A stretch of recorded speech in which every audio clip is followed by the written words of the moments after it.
I cannot give you advice on the US Bank credit card at all because ever since one of my I- before I don't even want to say like before I got into credit, I always say Capital One and I always say Capital One,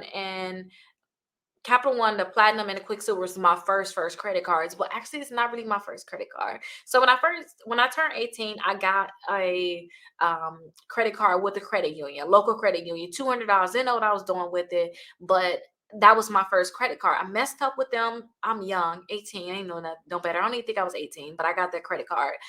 And then I ended up getting a secure credit card with US Bank. I let somebody use that credit card. They took the money and they used it. And I was just like, I'm not gonna pay that. I shouldn't have to pay it. They should have to pay it. So I thinking I should wait on them to pay it. I messed up with US Bank. And ever since then, I can't get a US Bank card. I haven't tried recently though, but I cannot try. I don't even try to look up data points or anything with US Bank. Like I'm just like, forget them because I don't like that this literally happened when my daughter was 3 years old. She's 13 now. Like she's actually two probably so long ago, and I just feel like they hold grudges, so I don't even try to look up data points. So I'm so sorry I can't give you information on US Bank, but definitely Google them and look around, look at some of the reviews on a US Bank credit cards and look through some of the comments and call them too and ask them, hey, I'm looking into getting this credit card.